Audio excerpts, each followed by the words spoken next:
r/no sleep. Hosted by you/Gdokim. I'm an English teacher in Korea and I have some stories. Part 1.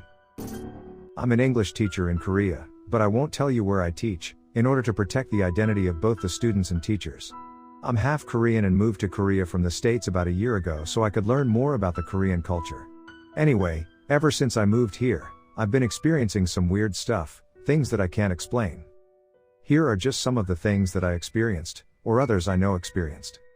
The second week of me teaching at the school, I began to hear this clicking sound, like somebody clicking their tongue, but louder. I looked around my classroom to see if anybody else noticed it, but they didn't seem to, so I shrugged off. Later though, in the teacher's lounge, I asked another English teacher if she ever heard the clicking noise. She nods her head and then proceeds to tell me about something that happened to her. About 2 years ago, the classroom she taught in was being renovated, so her and several other teachers were moved to a wing of the school that had not been used in 5 years. To get an idea of what the school looks like, well, just picture the high school in the Korean horror movie Whispering Corridors and you'll know what I'm talking about. Anyway, the teacher had to go to the bathroom and the girls' bathroom was located on an abandoned floor upstairs.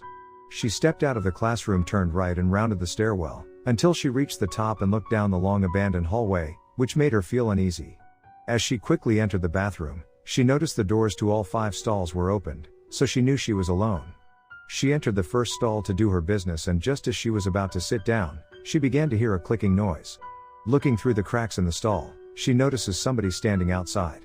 At this point, she's freaking out, and so she quickly gets up, exits the stall, and as she does, she sees a girl standing there with her head down, swaying from side to side. Feeling a bit creeped out, she nervously asked the girl in Korean if she was okay, but no answer. Again, she asked the girl if she was okay, and this time the girl stops swaying, slowly lifts her head and lets out a blood-curdling wail. Needless to say, she never used that bathroom again, but it was hard to avoid entirely because it was situated right above her classroom, and so, she would often hear footsteps. Other times, she would hear the water running or the toilets flushing, and the ceiling in her classroom would always drip water, even after the water was turned off. One time, her class was taking a test and all of a sudden they were interrupted by an ear-piercing scream coming from that bathroom. This freaked her students out, so she immediately notified security and they went up to investigate but found nothing. After that incident, the floor was closed off for good. Another teacher who's Korean and speaks English really well told me this story. Last year in another wing of the school, one of her students had to go to the bathroom. 5 minutes later, the student comes running back to the classroom, visibly shaken and screaming. Finally, after calming the student down, the teacher notifies security, and when they arrived, she accompanied them to the bathroom. She told me that when they entered the bathroom, they found clumps of black hair, some of it on the floor and some of it in the toilets. As for the student, well, she wasn't the same after that incident and never told the teacher what happened to her that day, in the bathroom. This last story I'm going to share with you actually happened to me. It was around the 3rd month of me teaching at this school when the principal asked me to tutor some of the students after school. I received the list of all the students that were in my class, and there was 15 in total. On my first afternoon of tutoring, I began counting the students and noticed there were 16. Thinking the school added another student without telling me, I looked down at my list and saw there were only supposed to be 15 in my class. Puzzled, I recounted, and this time there were only 15 students. I never found out who the 16th student was and really didn't want to find out either. Well, I have a meeting tomorrow, so I'll have to wrap it for now, but I definitely have more stories to share with you at a later time. Part 2. Okay guys, as promised, here are some more of the strange things I've encountered in Korea. Several months ago, I was taking the train home from work. It was around 9 at night and the Busan metro station was practically empty. As I began walking towards my train, I began to hear the sound of dragging feet behind me. Scared, I began to quicken my pace and noticed that the footsteps behind me began to also move at a faster pace. Panicked, I began to run, and after finally reaching my train, I quickly jumped in, and it was then I was met with a gruesome sight. Inside the train's car, I saw at least a dozen mangled bodies. I saw blood on the walls and I could hear all the injured passengers moaning in pain as they cried out for help. It was at this point I began to feel dizzy, and soon after, I passed out. When I finally came to, I realized that all the bodies were gone and that the car looked normal again, like it was never in an accident in the first place. Later, I did some research and found out that about 20 years ago, there was a train that derailed at the Busan metro, killing 12 people and injuring 20 more. They say now, the train station is haunted by those people who were killed in that tragic accident. Some people claim to hear feet dragging near platform 8 especially at night, while others claim to hear a loud crash, only to find the tracks empty of any train. Workers at the Busan Metro also report experiencing strange things, like one day a worker claimed that he saw a young woman that appeared to be injured standing in the middle of the tracks, with her head down. When he approached her to see if she was okay, she vanished. There is also a rumor of a strange creature that roams the subterranean part of the train station, near platform 4. Several people have reported being attacked by this creature, and witnesses describe it as being pale-skinned with no hair and glowing red eyes. Nobody knows when the creature first appeared at the station, but it's rumored that the creature was once a man that was cursed for his misdeeds. The other story I'm about to tell you involves another teacher at my school. About 6 months ago or so, this particular teacher was at the Busan Metro, waiting for her train to arrive. It was late at night, and so there were only a few other people waiting on the platform with her. When the train finally arrived, she stepped into the train and noticed that she was the only person in the car. As the train started to move, she started to doze off, and when she opened her eyes a few minutes later, she noticed there was an elderly man wearing an old tweed suit, sitting straight across from her. She felt him staring at her, making her feel a bit uneasy, causing her to get up and move to another seat. As she sat down, she turned back to see if the man was still staring her, but he was gone. This last story happened to a security guard at my school, who used to be a security supervisor at the Busan Metro. Late one night he was looking at the security monitors when he noticed people standing on platform 8. Puzzled, he quickly radioed into the guard that was patrolling that area and asked him if he saw any people. Confused, the guard radios in to tell him that in fact, the platform was empty and that the station was supposed to be closed for the night. The security supervisor, still seeing the people on the platform, radios into the patrolling guard again to ask him if he was playing a prank on him, and before the guard could answer, the security supervisor glances over at the monitors and saw that the platform was now empty. That was the only one of many experiences he had on platform 8, but I'll save those stories for another time. Well, I guess I'll wrap it up for now because I'm not feeling well, but I will return later with some more of my scary experiences from Korea when I feel better. In truth, something happened to me last night that I feel I need to tell you. I'm still a bit shaken up by it, but I feel I need to get it off my chest, so here goes. Last night I was at the school, prepping assignments for the next day, when I heard footsteps in the hallway outside of my classroom. Thinking that it was either the janitor or the security guard, I shrugged it off and went about my business. An hour later, as I was finishing up the last of my assignments, when the lights in the classroom began to flicker. Then for some reason, I looked towards the middle of the classroom and see a girl sitting in one of the desks with her head down. Although something felt off about her, I thought it was just a student that got locked in. I wanted to confront her, but as I stood up from my desk, the lights go out and now, it's completely dark in the classroom. I felt my heart race, as I tried to suppress my fear. Then, I heard the same clicking sound from before, and as I looked at the girl to see if she was okay, I saw that she was now standing a few feet from my desk. I knew then, she was no student. Terrified, I ran out of the classroom screaming. As I was running down the hallway, I could clearly hear footsteps behind me, but they weren't running. I started screaming for help, hoping that either the security guard or janitor would hear me. As I continued to run, I felt something on my back and my legs getting heavy. My vision started to blur, and just before I fainted, I could hear the girls' laughter throughout the hallway. The guard found me a few minutes later, and only when I was able to stand up again, we went back to my classroom to investigate, and to no surprise found that it was now empty. Today, I took the day off, but later on I'll call the school up to see if they could assign me to another classroom. Until then, I think I'll get some rest, but I'll try to keep you guys posted. Part 3. Okay, guys, something happened to me a couple of days ago that I want to share with you. Here goes. It was after school about 2 days ago, when I was told by the principal to move some of the older and damaged chairs to the basement. The school was trying to replace the old chairs due to an accident last week. Anyway, to get an idea what the basement is like, well, just imagine the abandoned part of the school I told you about earlier. Add some creep factor in the mix and you'll know what I'm talking about.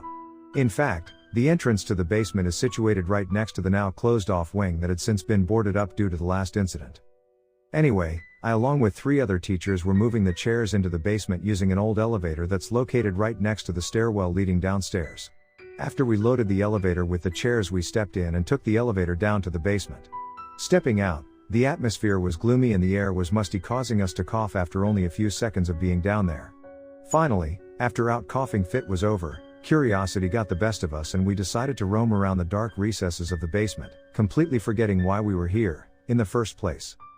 There were only several lights in the basement, so the visibility was very limited, so I took out my phone and used the flashlight.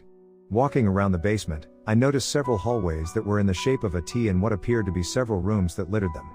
Curious, I peered into one of the rooms and I saw several rusty desks and a chalkboard with writing still on it. I began to walk the whole basement and counted 12 classrooms in all.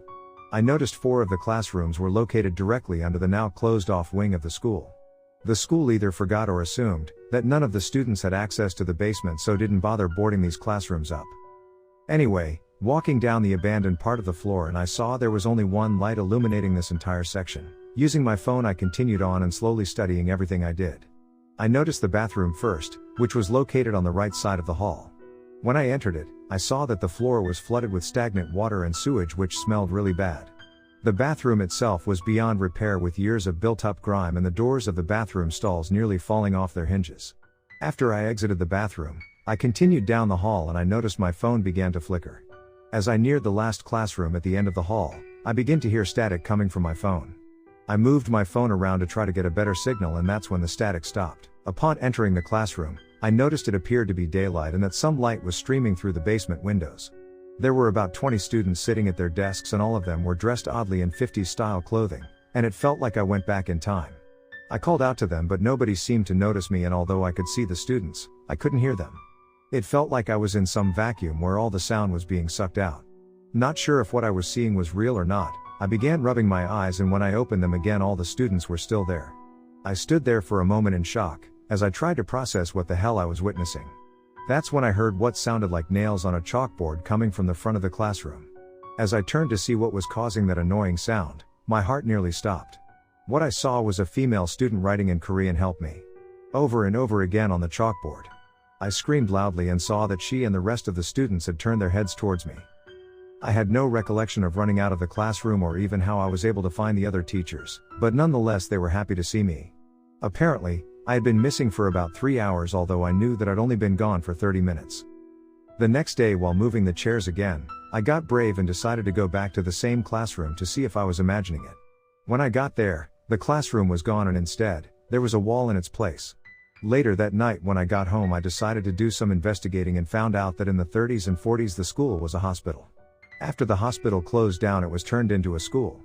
2 years after the school was opened, a fire erupted in the basement killing 10 students. The cause of the fire was unknown. I also found out that the basement, along with the now closed-off wing, was part of the original school. Oh, before I forget, one of the teachers in our group also had his own experience that day too. While we were all working, he had to go to the bathroom. Well, walking up the stairs he heard what sounded banging coming from nearby. He assumed it was the other teachers banging the chairs around as they moved them, and so shrugged it off, resuming his trip to the bathroom. As he was walking past the boarded wall he heard loud scratching coming from behind it. At this point, he's scared and runs into the bathroom, which is sort of situated across from the basement stairs. Chalking it up to rats, he finishes up in the bathroom and heads back down to the basement. Again, as he is passing by the boarded up wall he could hear the scratching sound, but this time, it's accompanied by a girl's pleading voice saying "help me" over and over in Korean. Needless to say, he didn't stick around and instead ran into the basement where he relayed to us what had happened. Thinking somehow a student got trapped inside the building, we immediately notified security, where they entered the closed-off wing through a door that was accessible from the basement. Despite a thorough search though, they never found the girl. I wonder if what I saw and what the other teacher saw is somehow connected. Anyway, that's what's been happening with me. I hope I didn't scare you too much. I'm headed to bed, so I'll end it for now, but I'll try to keep you guys updated because I definitely have more stories for you. Till then, have a good night. Part 4. Okay, guys, about 3 days ago something happened to me after visiting a well-known abandoned psychiatric hospital that I feel I need to share with you. Here's what I experienced at Gdokim Psychiatric Hospital. As I was saying, about 3 days ago a couple of my friends from the States came to visit me in Korea. One of them, John, who is an urban explorer, even has his own YouTube channel. He'd heard about the Gdokim Psychiatric Hospital in Gwangju, South Korea from some urban exploration forums. He wanted to go there himself, so he could film then upload the video onto his YouTube channel. Little is known about Gdokim Psychiatric Hospital except that about 10 years ago it was forced to close down due to some mysterious circumstances causing the owner to flee the country. It's also said to be haunted by a doctor who performed lobotomies and other gruesome experiments on his patients. He was finally caught, but before he could stand trial for the murders, he was killed by one of his patients. Anyway, we decided to travel to Gwangju-si, where we would stay there for 2 nights, one at the Gyeongjam Hospital and the other at a nearby hotel. We arrived in Gwangju-si at around 6 p.m. and using the maps on our phones we were able to locate Gyeongjam relatively quick, where we entered the hospital around 7:30 p.m. Upon entering the hospital, I was hit by a foul smell like something crawled up had died in there. But despite the smell, the hospital was still in fairly good condition. I started to take pictures of the interior and noticed somebody had written "It's not so scary" during the day but at night on one of the walls, causing me to panic for a second. After finishing up the last picture, I met up with my friends. Both Leah and I were each given a map of the hospital by John and each assigned different floors we'd be exploring. I was assigned the first floor, Leah the second and John the third, and since there was so much ground to cover, we all agreed to keep in touch through video chat. Within an hour of me exploring the first floor, I swear I could hear somebody whispering my name, but I chalked it up to my imagination and told myself that I'd never step foot in this place again. I was that freaked out. 30 minutes had passed since the whispering incident when I realized that it was way too quiet and that I hadn't heard from my friends in a while. I called out to them through my headset. John replied and asked me if I was alright. I answered yeah. I told him that I was checking up on them because they were way too quiet. He laughed at me and then told me that I was being paranoid. I resumed my exploration, and as I was rounding a corner I thought I saw a woman walking ahead. Thinking it was Leah, I called out to her but got no reply. "Very funny, Leah," I said through the headsets. "What the hell are you talking about?" Leah asked. "Never mind," I said. I followed the woman and saw that she had entered the nurse's station. There I felt a draft of air coming from a hole in the wall and I began to break away at the wall without much effort. Eventually, I found a door that wasn't on the map. I quickly notified my friends but our conversation began to break up. I attempted to communicate with them again to let them know I was going to explore what was behind the door. Standing in front of the door I could feel a draft coming from under it. I nervously reached for the doorknob and to my surprise, it was unlocked. When I opened it, I spotted a set of stairs that seemed to lead down to what I assumed was the hospital's basement. I noticed that it was pitch black as I descended down the stairs and it was hard to see anything in front of me. I switched on my headlamp and saw a huge room. I noticed that the room connected to a labyrinth of tunnel systems and in the center of the room was this weird contraption. It reminded me of the contraption that was used on Alex in the movie A Clockwork Orange. Thinking I stumbled onto something important, I shouted for my friends to look as I showed them my find through video chat. John told me to stay put as him and Leah were on their way to find me. While I waited for them I started to take pictures of it when I felt something grab my ankle, causing me to trip and twisting my ankle in the process. I started screaming for both of them to come and help me. I told them I fell and hurt my ankle. They were nearby and told me to stay put. So as I waited for them I began to talk to them through video chat to help me stay calm. John apologized to me and told me if we make it out of there that he would make it up to me and treat me to dinner, anything to keep me calm. As I continued chatting with John and Leah I noticed they had stopped talking. I asked them what the hell was going on and then John asked who that person was standing behind me. Nervously, I turned my head and nobody was there. "Is this your meaning of a joke?" I asked but he just nodded his head. I desperately scooted myself towards the nearest wall. I then used my phone to look in the area where I fell and started to scream because there stood the doctor staring at me with this grin on his face. His eyes seemed to glow, his skin had a deathly blue pallor to it and his clothes looked disheveled. I continued to stare, as the doctor slowly opened his mouth revealing red teeth. Unable to move I began to scream at the top of my lungs. It was at this point that John and Leah busted into the room, grabbed me from under my arms and started dragging me out. Before we could exit the room though, we heard a loud ear-piercing scream coming from behind us. We turned to see what was making the noise and that's when we saw the doctor standing near the entrance to the tunnels. His face seemed different now and his mouth opened wider, revealing even more red teeth. He stood there staring at us for several seconds before he began to make chase and causing the three of us to run like hell. We didn't look back once until we were safely out of the hospital. That was 3 days ago. I was released from the hospital today and I'm at home now where I'm typing this out. I feel like I'm not alone though because you see, I think something followed me home and I swear I keep seeing the doctor everywhere in my apartment. Anyway, I'm thinking about calling somebody to come bless my apartment, but if anything else happens between that time, I'll keep you guys posted. I need to get some sleep because I haven't been sleeping since my terrifying experience at Gyeongjam Psychiatric Hospital. Part 5. The story I'm about to tell you happened to me on Friday and I'm still a bit shaken up by the whole incident. Remember the group of teachers that helped me move the chairs to the basement? Well, one night after school one of them, I can't recall who, suggested we go to a karaoke bar or noryebang as it's called in Korea. This particular karaoke bar was located downtown and was very popular with the foreigners. After a hectic week at the school, we all agreed it was a good idea and decided that 7 p.m. would be a great time for all of us to meet up. When I arrived at 6:54, the other teachers were already there. We entered the 4X karaoke bar and noticed that it was quite crowded, but it was a Friday night so it wasn't unusual. Anyway, we were able to rent a room fairly easy and we were given room 7. On the way to our room, the teachers who suggested this bar in the first place begins to tell us this creepy story. About 3 years ago, there was a middle-aged man who used to work here. He was a rather creepy old man that liked to spy on the women who patron the karaoke bar. This went on for several years until one day he was caught by one of the managers. Afterward, the man was fired, but before he was kicked out for good, he swore revenge on the manager who fired him. A few days later the man returned with a large knife and ended up stabbing 10 people, killing 5. Eventually, though, the police surrounded the place and with no place to go, the man took his own life in one of the karaoke rooms. Another twist to the story is in the room where he killed himself is also where he killed 5 people. They say now that him, along with the people he killed on that fateful day, still haunt this place. As we ordered our drinks and picked out our songs, that same teacher told us another story. This story she'd heard from a friend that used to work here part-time. There's one restroom in the bar that no matter how many times the staff replaces them, mirrors seem to fall and break when nobody else is around. The story behind this is that about 6 years ago, a man found out that his wife was cheating on him, then confronted her and her lover at the karaoke bar. He chased her into the ladies' restroom where he then killed her with a piece of a broken mirror, and it is this restroom with the falling mirrors. Some women reported seeing the reflection of a woman smiling in the mirror, yet there's nobody else is in the restroom with them. The women described feeling fear and dread after seeing the smiling woman. Anyway, to get back to what happened to me. 45 minutes had passed since we first entered the room and of course, we were singing our hearts out when all of a sudden the song began to change, almost like the sound a tape recorder makes when the cassette tape is being eaten. Then to make matters worse, the monitor with the song lyrics started to flicker, showing a man's face with several different expressions. As this was all happening, we could also hear a man's voice coming through the headsets, but we couldn't make out what he was saying. The whole thing lasted about 5 minutes or so before the man's face finally vanished from the monitor and the voice in the headset stopped.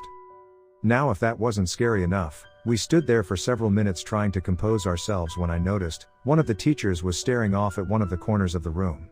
Curious, I looked over at the same corner she was staring at and I could see a figure of a young woman standing there, but none of the other teachers seemed to notice her. The young woman, who looked to be around 19, stood there staring back at us. Then she slowly began to move towards us. It was then I noticed that her clothes looked tattered and I thought maybe she was homeless. She was wearing one of those jean jackets, a floral shirt and a black skirt. She had black shoulder-length hair and was very pretty. She stood there staring at us and I could see that her mouth was moving, yet no sound came out. As I continued to stare at her pale face, the power went out and then we heard a woman's ear-piercing scream reverberate throughout the room, causing the other teachers to panic.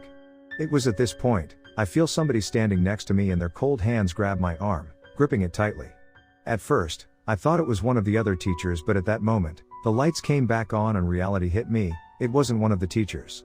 I then felt a burning pain on my arm, so I looked down and I noticed a bright red mark circling my arm. We immediately left the room and notified the employee at the front at what just transpired, but he didn't seem surprised at all. He then apologized to us profusely and offered us a refund. When I got home that night, my arm was still sore, but the bright red mark was finally fading away.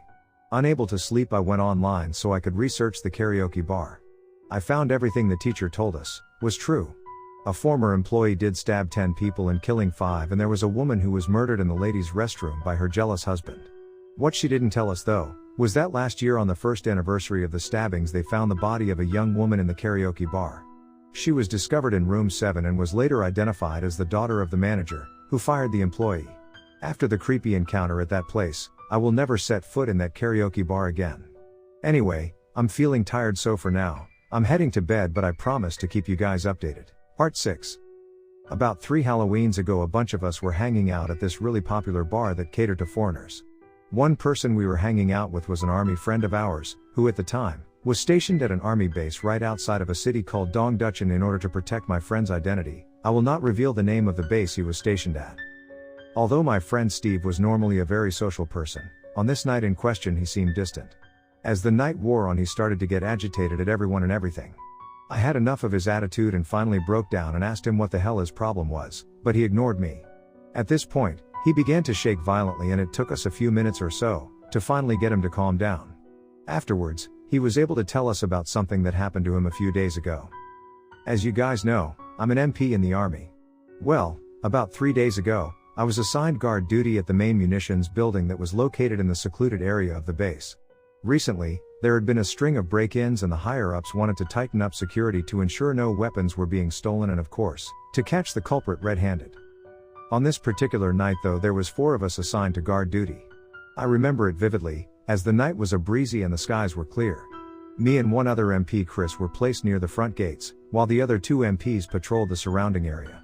As Chris and I chatted about football, we got a call from one of the MPs patrolling the building. He seemed scared shitless as he yelled at us to hurry over to the munitions building, that somebody was trying to break in again. We quickly notified our sergeant about a possible break-in and ran over to where the other MPs were. When we found the other guys, they both were standing there frozen in place and staring at the munitions building like they had both just seen a ghost. As if on cue, I heard some noises coming from the building and asked them why they were just standing there, but of course, I got no reply. Steve and I, being the brave ones, decided to go investigate to find out what the hell was making all that racket and scaring the other MPs. As we cautiously approached the building, we could hear that someone or something was definitely inside the building. Drawing our weapons, we both shouted for whoever it was to show themselves and of course, nobody came out. Entering the building, we used our flashlights to see inside the room. At first, we didn't see anything, but then we heard it, the same noise from before, and that's when we saw her. She was standing there with her back towards us and I could see that she had black hair which seemed to be tied up into a bun. She wore one of those traditional Korean dresses which appeared to be dirty and a bit tattered. I yelled out to her, "Ma'am, you're not supposed to be in here, this is government property. I'm going to have to ask you to leave, and if you don't comply, I'll have to arrest you for trespassing." I added the last part hoping that she understood what I was saying and leave, but that wasn't to be the case. She stood there silently as she began to slowly turn around until she was facing me, and when I saw her face, I froze. Instead of a face there was nothing but skin, no nose, no mouth, just skin. I stood there unable to move, as I felt a surge of electricity course through my body. Finally, we were able to break our trance as we slowly backed out of the munitions building, never once taking our eyes off the woman. Then she let out a wail as she began to move towards us, no more like glide towards us, because I noticed her that feet weren't touching the ground. Running out of the building, we nearly collided with our sergeant, but as we glanced behind us we noticed that the woman was gone. We, along with our sergeant, went back inside the building to see if she was inside, and of course, it was empty. He then asked the MP who witnessed the whole thing what happened, and he told us his version. As he was patrolling the area, he noticed that the motion sensor lights were going crazy. When he was scanning the area for the culprit, he noticed a woman walking towards the munitions building. Before he could stop her, she turned around, and that's when he got a good look at her face, or lack of, and nearly shit himself. This was when he radioed in for us. The sergeant wrote up a report and told us off the record that the higher-ups were thinking about closing this building up. Apparently, there's been a lot of weird stuff happening here, and we weren't the first people to see this woman, and that there's been sightings of her since the start of the Korean War. Rumor has it that the woman was once in love with an American soldier, and they would have their nightly rendezvous where the munitions building is now. One day, after discovering she was pregnant, she told him the news, but he wasn't having any of it and he broke it off with her. Distraught over the breakup, she jumped into a nearby river and drowned herself. Ever since then, she's been haunting this place. After sharing his story with us, his face seemed to soften up, but after a few minutes became worrisome. He added that although it had been a week or so since the encounter, he's been seeing her everywhere. That was 3 years ago, and I heard Steve moved back to the States. I also heard after his ghostly encounter, he was never the same again. Anyway, that's my story for you. I'll keep you guys updated with the strange stuff I've encountering. Part 7. I'm sorry I haven't been updating lately, but I've been so busy, but yesterday I suddenly remembered an incident that happened to me while I was living in Seoul. I forgot to mention to you guys that just prior to moving to Busan I did live in Seoul for a couple of months. Several strange things happened to me while living there, but I'll share this story with you guys first. Within a few days of arriving in Seoul, I found a very cheap apartment. To get an idea what the apartment complex looked like, well, just imagine the movie Dark Water. It looked exactly like the building in the movie. It was very old and was probably, I'm guessing, built around the late 50s. On top of that, it looks pretty run down, but it was convenient for me, as it was located near the school I would be teaching English at. I occupied an apartment on the 14th floor, and a week before I moved in, the previous tenant had left without ever telling the landlord and even leaving all his stuff behind. Anyway, the first few days there were uneventful. It was on the fourth night that I started experiencing some weird stuff. I had to get up early the next day, so I decided to get to bed early. Well, around 11:30 p.m. something woke me out of a sleep. As my eyes were adjusting to the dark, I could clearly see a figure of a man standing at the foot of my bed, and he was staring at me. Scared, I quickly reached for the lamp next to me, and as soon as I switched it on, the man was gone.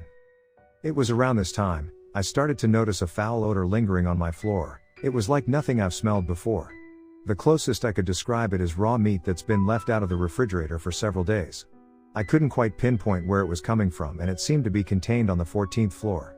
I notified my landlord after a few days, and he simply said to me, it was an old building that they were having issues with sewage backing up into some of the units. Oh, did I mention, he spoke English. Anyway, after living there for nearly a week, I began to hear a loud banging coming from the apartment next door. It was thud, thud. At first, the bangings were subtle, but they began to get progressively loud, like somebody was continuously punching them. Finally, after a week of this nonsense, I got fed up and notified my landlord. This time, he actually came up to my floor so that he could check out the apartment, but after a thorough search, he found nothing. Eventually, the banging stopped next door, and I had several days of peace, although it wouldn't last long.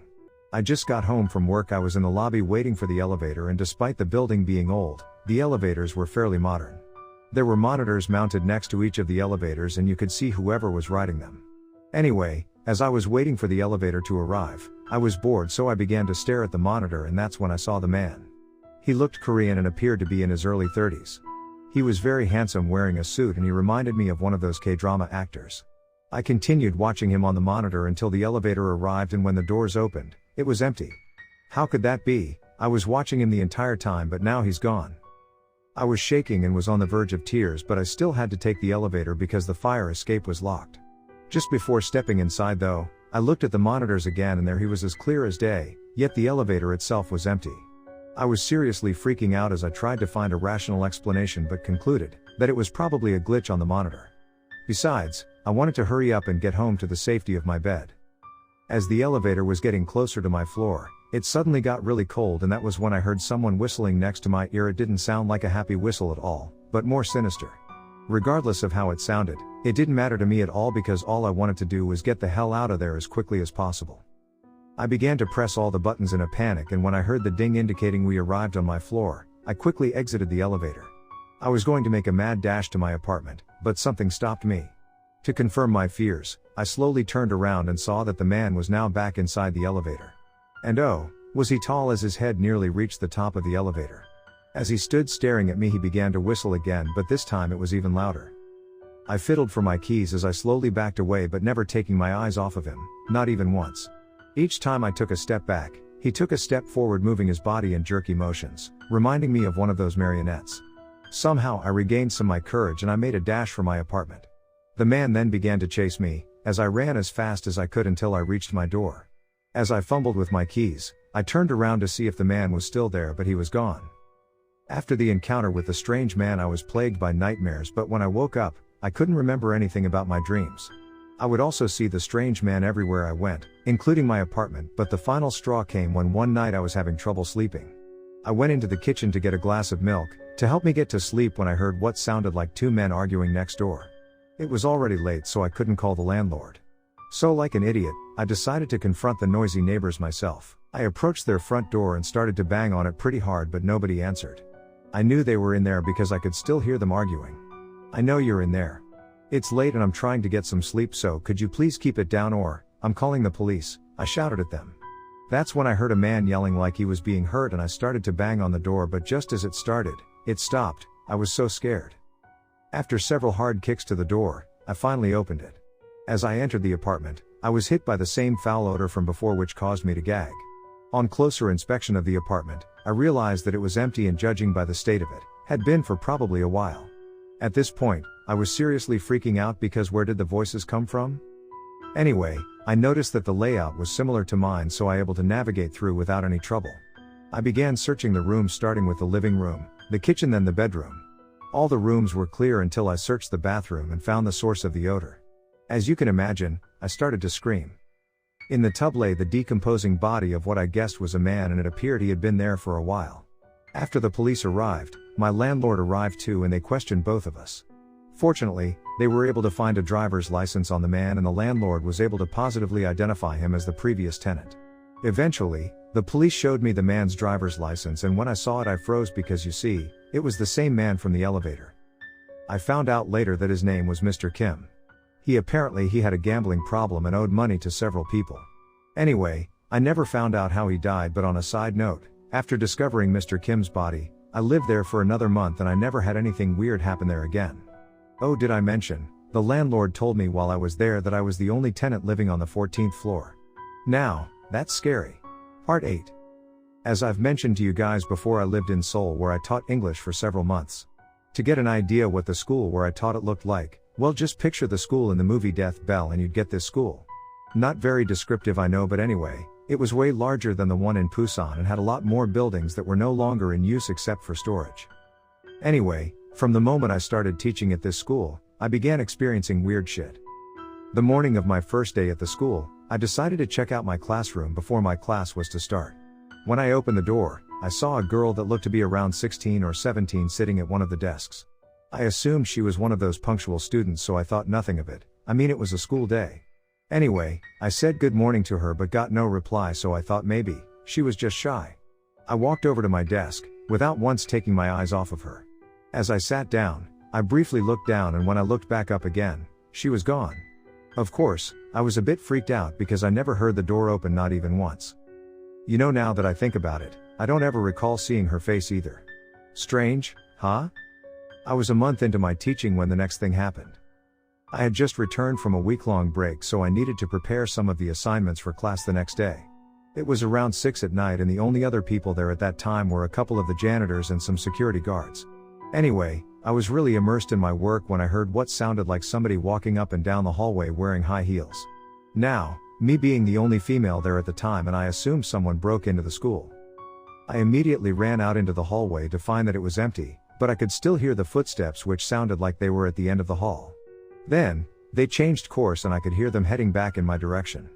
I was seriously freaking out at this point, as the footsteps were getting closer, but when they reached me, they suddenly stopped. Although I couldn't see anything, I knew that whatever was making those footsteps was right in front of me. Scared shitless, I ran back into the classroom and called security. They did a thorough search of the school, but they never found anything. Oh, did I mention, the school was once used as a hospital during the 50s. Another teacher here had her very own experience at the school. She was staying late to finish some work up, except for the security guards and janitors, she was alone too. It was around 7:30 and she was almost finished but needed to go to the main office to make some copies. She stepped into the hallway and as she was passing a set of stairs that led to the abandoned 3rd floor, she saw this red ball bouncing down the steps and thought, what the hell? Now, the creepy thing is that floor had been closed off for several years and so there's no way a ball could bouncing down those stairs, but yet it did. Anyway, when she bent down to pick it up, she said she heard what sounded like a child laughing upstairs. Needless to say, she left without making those copies. This other story I'm about to share happened to office administrator who worked at the school and they swear this really happened. Well, several years ago, the school was receiving these really weird calls. At first, it started with maybe 1 or 2 a week, then the calls steadily increased to 6 or 7 a day. Well, he started answering these calls and the first few, he told me, were dead air. As the calls increased, he said he could hear voices on the other line and this lasted for 2 months. But the call that unnerved him was one of the last calls that came in. As usual, the calls started coming in and of course, he picks up the phone, but as he is putting the receiver to his ear he could hear what sounded like a woman screaming for help. Using his cell phone, he immediately calls the police and somehow they're able to trace the call, and where the calls were coming from sends shivers down my spine. They were coming from an office in the school that had been closed off for 10 years, still creeps me out every time I think about it. The last story I'm going to share with you happened to me. This was my last month at this school and like usual I was there pretty early. As I'm walking to my classroom I see one of the teachers standing near the entrance to the basement with her back towards me. I called out to her but she just stood there. Thinking she didn't hear me, I called out again and this time she looked back at me. She then turned around and walked down the stairs to the basement. Something seemed off about her as she was usually a very lively person, so crazy me decides to follow her down to the basement, and despite there being minimal lighting, I could see her in front of me. She continued to walk down the stairs and into a very dark hallway. Then as she's rounding the corner, she stops in front of one of the old classrooms, turns around to look at me, then enters it. I'm getting a really bad feeling but decide to follow her anyway, and when I enter it, she's nowhere to be seen. I quickly make my way up to the office to report what I just saw, and that's when I was told the bad news, that she was found dead the night before. Part 9. Okay, here's another strange encounter I'd like to share with you. This happened to me last summer at this really popular beach here in Busan. I was on my summer break from teaching, and during that time, I would often hang out with some of the other teachers. We'd barbecue and go fishing, fun stuff like that. Well, as our summer break was coming to an end, we decided to have an end of summer party at this beach in Busan. It was going to be 20 of us, and we planned on camping for 5 days. Anyway, the first night was a blast. We got drunk, roasted marshmallows, and told ghost stories around the barbecue grill to prevent a fire. We didn't start a real campfire. As the night was winding down, we all started getting sleepy and decided to retreat to our tents, where I immediately fell asleep. Around 1 in the morning, I woke up to what sounded like footsteps outside my tent, so of course, I stepped outside to check it out. That's when I see one of the other English teachers, a guy named John, who's from Canada, standing near the water with his eyes transfixed on something. I called out to him, but he didn't answer. I watched him for several minutes until he finally turned around and walked back to his tent without even saying a word to me. As you can imagine, this creeped me out a bit. Anyway, just before going back to my own tent, I scanned the area of the water he was looking at, but unfortunately, it was really too dark for me to see anything, but I did hear something loud splashing in the water. The next morning when I saw John, I asked him why he was standing outside at 1 a.m. and what was he looking at, but he just looked at me and asked what the hell I was talking about. I shrugged my shoulders and said never mind. The rest of the day was, of course, uneventful, but as soon as it got dark, that's when shit started getting crazy. So once again, we're all sitting by the barbecue grill talking when we all hear these very loud splashes in the water, and this continued for 15 minutes. When the splashing finally stopped, some of us braver souls with cell phones in hand went to check it out, and that's when we saw the things in the water. At first, we mistook them for rocks, that is, until they started rising out of the water. From where we stood, we could see that they were women, at least 30 of them. These women weren't normal, and this fact became obviously clear when we saw their glowing eyes. Their hair was long and matted hair, and oh god, they smelled awful. The women creatures began to hiss as they approached our tents. All of us began running in all directions, as the creatures tried to catch up to us. As I was running away, I could hear several of the people behind me screaming. I finally was far away from the beach where I could stop for a second to catch my breath. As I was hunched over, I felt wet hands grab my arms, and when I turned around I saw one of the women creatures. Her smell was overpowering and I began to gag. It was then that she began to pull me in the direction of the water. But I knew if I didn't try to stop her, that I would soon be joining the dead. Although I wasn't a religious person, I began saying the Lord's Prayer, hoping this would work, and it must have, because she soon released my arm, leaving behind painful gashes. When everything was said and done, we all gathered together and called the police. 6 of us were uncounted for, including John. After we filed our report, we gathered all our belongings because there was no way in hell we were going to stay there another second. During the drive home, we notified the families of our missing friends, and let me tell you, that was painful to do. Later on, I did some research on that beach and learned that there had been over 200 drownings in the last 68 years. Legend says that during the Korean War there was a woman who, for circumstances unknown, was drowned by her husband on this beach. Shortly after her death, people began drowning on that beach increased, and witnesses claimed to see a young woman pulling the victims into the waters just before they drowned. Soon, that number would change and people would claim to see several women pulling their unsuspecting victim into the waters. It was also around this time that beachgoers reported sightings of a woman with long matted hair and weird glowing eyes. The people who lived nearby claimed that they would hear what they could only describe as a banshee screaming seemingly throughout the night. This caused some homeowners to abandon their pricey beachfront homes and flee the area altogether. Eventually, bodies were being found on the beach at an alarming rate, and not just drowning victims but homicide victims too. It was also rumored that during the crash of 2008, one homeowner who lived on the beach was found dead at the exact same spot where we were camping at. Although at first, it looked like a suspicious death, they eventually ruled it a suicide, as he was about to lose his home and file for bankruptcy. Oh, here's an update on John or the other 5 people missing from the camping trip. Although they're all still missing, apparently several articles of clothing and a cell phone that belonged to John washed up on the beach. And lately here, I've been receiving calls from John's cell phone, and one time, I actually received a voice message that said, "Help me." I would love to hear your opinions on what you think it was we saw, because I still get freaked out every time I think about it. Part 10. What I'm about to tell you happened to me while I was vacationing on Jeju Island, which is in Korea. It was during the month of April and there was a big concert/event happening on Jeju Island. At the time all the hotels were full because of the event, and since my trip was last minute, I really didn't have time to reserve a room. Anyway, I needed a room, and so I googled hotels in the area to see if maybe there was a room vacant on the island, otherwise, I'd have to stay at a hostel. Well, just my luck, there was a room available in a hotel on the outskirts of Jeju City, and judging by the pictures that were posted it seemed like a decent place, plus the price was right too. But boy was I in for a surprise. As I've mentioned before, the hotel was located on the outskirts of Jeju City surrounded by really thick woods. It was fairly easy to find, and I'm guessing the cab driver was familiar with this place too. Once I paid for my fare, I stepped out of the cab and was able to get a really good look at the place, and let me tell you, it was creepy as hell. Well, to get an idea of what this place looked like, just picture the Overlook Hotel from The Shining and you'd get this hotel. I'm walking to the entrance of the hotel and I noticed that there were only a few cars in the parking lot. I thought this was strange since the rest of the hotel rooms on Jeju Island were full. I assumed this had something to do with the hotel's location, and so I shrugged it off. As I entered the hotel lobby, I noticed immediately that the man working at the front desk was staring at me. As I'm checking into my room I could feel his eyes bore into me. He looked mean and only spoke a few times as he was finishing up my transaction. During the entire time, I felt uncomfortable and all I wanted to get to my room. And when he finally handed me the keys to room 104, I snatched them out of his hand and ran to my room. Let me tell you that despite the hotel itself being creepy as hell, my room was actually nice and the bed was comfortable too. Needless to say, as soon as I laid my head down on the pillow, I was out.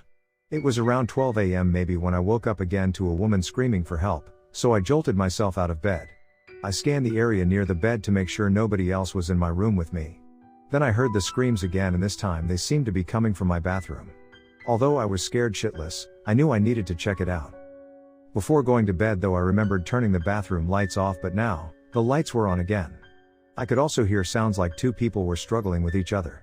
Anyway, as I approached the bathroom I saw the creepy man from the front desk trying to drown a young woman.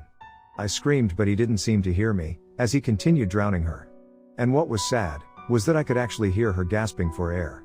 I must be dreaming, I thought, but no, this felt too real and I knew I needed to call the police. But when I looked into the bathroom again, nobody was there and the lights were off too. As I sat there on the bed waiting for the police to arrive, I heard somebody knocking on the door. I was too scared to even scream, and what made matters worse was, whoever was knocking on the door was now trying to get inside my room. I could hear the sound of the keypad as the person on the other side was pressing the buttons, and then there was a click, as the door was being opened. I tried to find a hiding place, but I was too late as I felt a hand grab me and then throw down onto the bed. It was the creepy man from the front desk. As I began struggling with him, I thought this was it, I'm going to die, and that's when I noticed something was moving behind him. A pair of ethereal arms, yes, ethereal, wrapped themselves around him and then yanked him off of me, throwing him against the wall, knocking him out. It was the woman from the bathroom. When the police finally arrived, they handcuffed him, searched my room and discovered hidden cameras everywhere. Apparently, for years he'd been spying on the women staying at the hotel, and he was also a person of interest in the murder of a woman who was found dead in this room several years ago. After taking down my statement, the police escorted the creepy man into their cruiser and left, leaving me alone in the room. I then packed my bag to leave, and when I was finished, I looked back into the room for one last time. I saw the ghost woman who saved me standing there with a smile on her face. Then, she vanished. Oh, to give you an update on the creepy man. Well, apparently he's a person of interest in several unsolved murders of young women that span the course of 20 years. One of his victims was the niece of one of the cops investigating the murders. They also found items belonging to some of the murdered women in his room he was living at, in the hotel. So it's possible that he's the serial killer that's been eluding the Korean authorities for years. Now that he's locked up, so no more innocent women will be hurt. Although I feel lucky, I do fear that one day he'll get out and come looking for me. Part 11. I know a few of you asked me to update you on the clicking sounds. Well, it's still going on, and now all the teachers hearing it. Anyway, I've been experiencing some weird stuff lately in school and even in my apartment. I'll save my apartment for a later time. A lot of other teachers here have also been complaining to the principal about hearing the clicking sounds in their apartments too. So here's a rundown on what's been going on at the school so far. I was at school one afternoon to set up for a festival the school was having over the weekend. Of course, I was alone in the room where most of the preparations were taking place. The rest of the people helping out with the festival were outside setting up the booths. Anyway, as I'm making the banners, I start to hear the clicking sound like right next to my ear. Then, It starts to get louder to the point I'm covering my ears. I try to run out of the room, but something stops me, like an invisible force holding me back. So I sit there covering my ears hoping the sound will hurry up and go away. I don't know how long I sat there for, but I do remember everything going black. Next thing I know, I wake up in the school's infirmary. Apparently, I'd been out for 2 hours, but they couldn't find anything wrong with me, except for some really mean welts I had on my arms, which I don't remember how I got them. After I recovered from that scary incident, I began to notice one of the students always walking the hallways, with her head down. She was a very social girl and well liked by everybody, but something happened to her about 3 months ago that changed her. So about 3 months ago, several of the students were talking about the school, how the school was haunted after one of the students experienced something in the bathroom near the closed-off building. Anyway, this girl who was a skeptic just guffawed at the students. After several minutes of her ridiculing them, they dared her to stay the night in the closed-off section building, and she agreed. So the night comes and she somehow managed to find a way into that building, although there is an entrance in the basement. It has since been boarded up. Now, what happened to her from the point she entered the building to the moment we found her is unclear, because she and the other students who dared her weren't talking. But what is clear is that she was missing for 2 whole days, and when we did find her, the students involved confessed to us their plan and told us where to find her. She was hiding in a closet in one of the classrooms. When the students confessed to what they've done, the principal ordered all the teachers to search the building and told us that we wouldn't be able to go home until we found her. So naturally, we booked our asses as soon as the maintenance men cut open a hole so that we could all enter that creepy place. We were placed in groups of 2 and I was grouped with the math teacher. We were assigned the 3rd floor, thank goodness, because I was scared we were going to get the basement, and we had to use flashlights because the light's no longer working here. Anyway, as we were rounding the corner of the hallway, we saw a boy that looked to be around 16 years old. How did he get in here? I thought as he stood there, staring at us. Then all of a sudden we see him opening his mouth like he's about to talk, but instead, there's nothing but silence. He then opens his mouth even wider, and that's when we hear it, the clicking noise. That was our cue to leave, and so we ran into one of the classrooms down the hall. We hear whimpering coming from the closet. When we open it, when we find the girl, and she appeared visibly shaken. It was a week after that incident, and it was around 4 in the afternoon when I was leaving school. For some reason, I looked back at the school and saw somebody standing near one of the windows in the abandoned building. Let me tell you, I never ran so fast in my life. Around this time, students and teachers both were reporting seeing a boy they didn't recognize, all over the school. One student claimed that while he was climbing the stairs to the 2nd floor, he saw the boy standing there blocking the top of the stairs. When the student asked him to kindly move, the boy pushed him down the stairs. Lucky for him, he was able to regain his balance by grabbing the railing and avoiding serious injury to himself. The sightings of the boy were becoming rampant.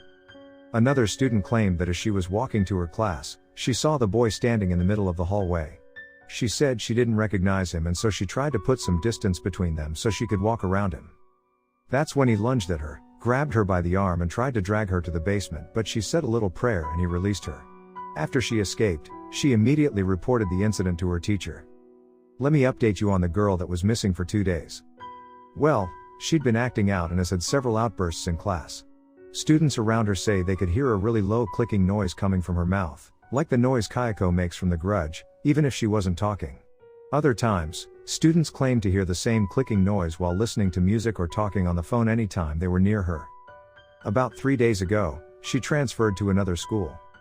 Okay, guys, I'm getting scared as I type this, and I swear, I could hear a clicking sound coming from my living room. Part 12. Okay guys, I know it's been a week or so, but here's another update for you. Lately, strange things have been happening in my apartment building. Even my own apartment has been affected, but it's totally unrelated and a story which I'll save for another time. Anyway, it got so bad I landed in the hospital with a sprained ankle. So here's my story. So about a month ago, a woman I later learned, her name was Mina, in my building died after jumping out of her 6th floor apartment. I didn't know her personally, but I would often see her in the lobby with her boyfriend, at least I assume it was her boyfriend, where I would always wave to her. She looked to be in her early 30s and very pretty, but always seemed sad. Then the rumors started spreading around that she was actually pushed, but of course, there was no way to prove it. Anyway, this is where things started to get weird. A few days after Mina fell to her death, I was walking home from the train station when I heard a woman screaming. When I looked up, I saw somebody falling from the 6th floor of my building, and I thought, not again. By the time I went to the spot where I thought the body fell, the other tenants had already gathered around, but there was no body to be found. Night after night, we'd hear the same screaming woman and even witnessing her fall to only discover yet again, no body. Not long after, the rumors started spreading that the screaming woman was actually Mina, coming back for revenge.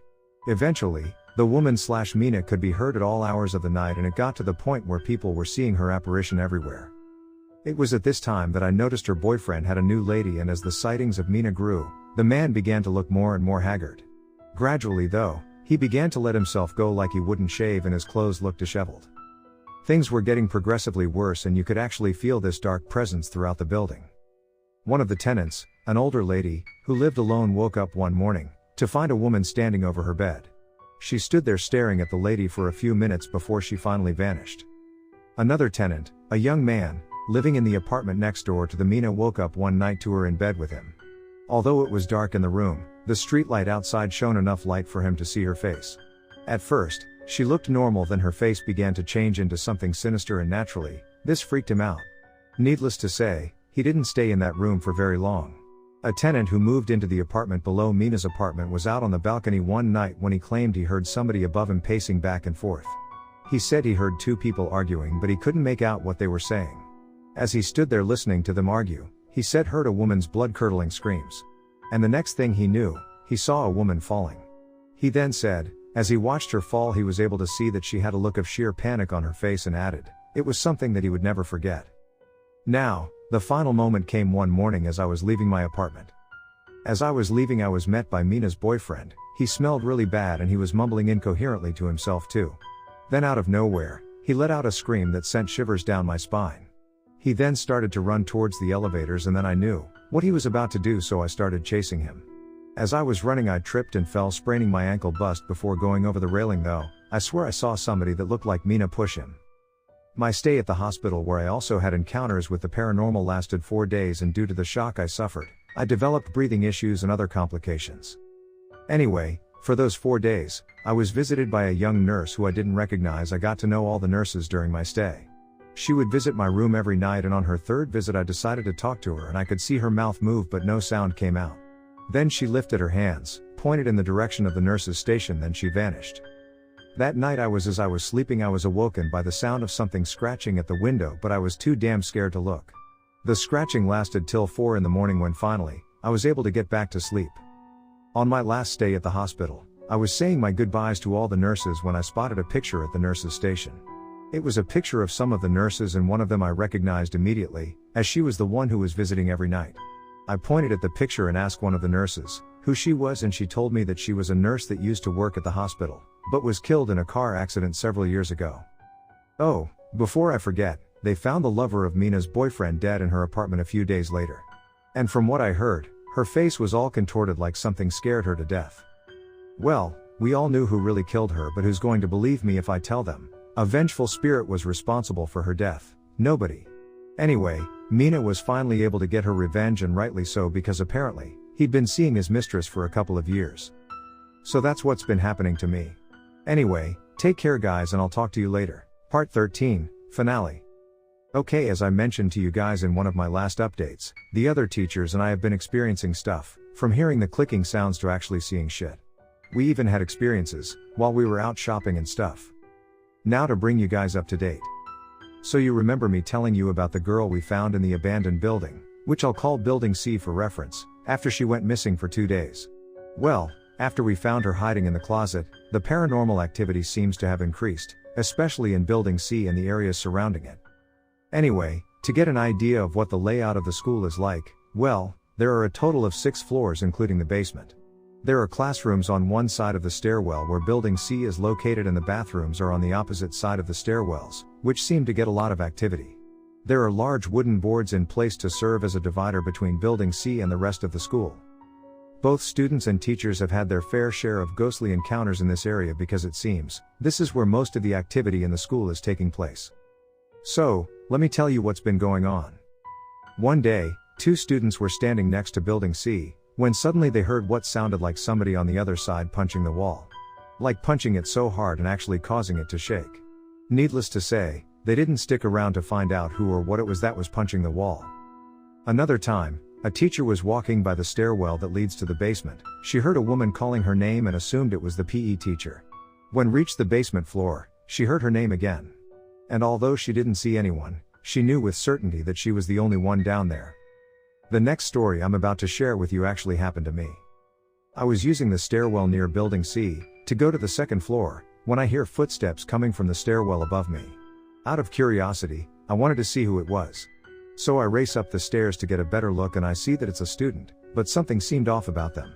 Anyway, I could hear their footsteps as I'm racing up the stairs, but when I reached the 6th floor stairwell, it was empty.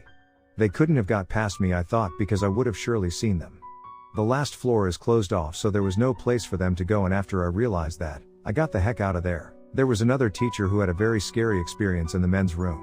It was after school, he said, and all the students had already gone home, so the school was practically empty, except for security and the janitors. He said he was about to go home too when he said he needed to go pee. As he entered the bathroom, he noticed it was empty. After he was done peeing, he walked over to the sinks to wash his hands and was surprised to see there was another man in the bathroom. As the teacher approached him, he said the man's head suddenly sprung up, and when he looked into the mirror, he had no face. Both the students and staff also witnessed the lights in Building C flickering on and off. Another time, there was a couple who were walking their dog. As they were passing the school, their dog started to growl. And then, they heard what sounded like a woman screaming inside the school. They immediately called the police, and when they arrived, they searched the whole school but found nothing. The weird thing was that nobody who was inside the school at that time heard the screaming. Soon, the rumors began to spread throughout the school that Building C was legitimately haunted. After some students managed to break into the Building C, they managed to remove the boards from the door in the basement. A security post was placed inside the basement. The school had hired 5 guards to watch the basement in case the students tried to break into Building C again. And it became apparent that something was definitely wrong with the basement after the guards began to have their own experiences. One of the guards was doing his rounds in the basement when he heard a loud ding. He saw the doors to a really old elevator open. He said inside the elevator were several people dressed in 50s style clothing. Another guard was making his rounds, and as he was walking past the door that led to Building C, when he saw the door began to shake violently. As he approached it, he saw a face through the window staring back at him. Eventually, the school hired several more guards in order to patrol Building C after several of the neighboring houses began to complain about weird noises coming from the school. It was for this reason that the principal asked of us if this Friday if any of us would like to stay one night in Building C, as the school was thinking about reopening it due to overpopulation. And despite the school offering a huge bonus, nobody volunteered, so I did. It wasn't like I was going to be alone because there'd be several guards patrolling the building all through the night. When the dreaded night finally arrived, I was taken to the infirmary that was located on the 3rd floor in Building C. It was pretty close to the stairwell in case I needed to make a hasty retreat, and I was also given a walkie and a new bed to sleep on. The infirmary was an average size and looked fairly clean, despite the building being closed off for all these years. Anyway, I was in for the night. I had brought my laptop, some books, and toiletries, so I was set. It was around 11 when I started to feel drowsy and decided to call it a night. As I was drifting off to sleep, I heard what sounded like something scuttling around. I scanned the room to see where it was coming from, and that's when I saw something crawling on the walls. The lighting was poor, so I pulled my phone out to get a better look. I took a deep breath and shined my light on the thing. What I saw will haunt me forever. It looked like a woman, yet it wasn't a woman, but whatever that thing was, it was hideous. It reminded me of the woman from The Ring. And I could see it was crawling towards, not once taking her eyes off me. I began to panic as she was getting closer to me, and as she moved, I could hear her body making these weird cracking sounds. She continued to crawl towards me until she was right on top of me. When I woke up the next morning, there were several guards hovering over me. They came to check on me after they heard screaming coming from their walkies. A few days later, I was at home taking a shower and I got some soap in my eyes. As I was rubbing the soap out, I noticed a face next to mine, and every time I rubbed my eyes, I saw the face. Another time I was taking a shower. After I was finished, I turned off the water and noticed the water wasn't going down. When I checked the drain, I saw there was some long black hair stuck inside. My hair's not black. The final straw came one night as I was dreaming. In the dream, there was a fire in my apartment building and I could hear people screaming. I remember having a hard time breathing and eventually collapsing from smoke inhalation. When I woke up from my dream, I swear I could smell smoke, and after checking my apartment for a fire, I was relieved to find there was none. But as I was getting ready for work, I got a call from the school telling me there was a fire at the school. After the fire was finally put out, there was nothing left of Building C, but the other buildings were somehow miraculously spared. The next day, I turned in my resignation. So, this will be my last update because I'll be moving back to Hawaii, but I'd like to thank you guys for all of your advice, you really helped me a lot. Maybe, I'll share with you some of the strange things I experienced in Hawaii, but until then, take care.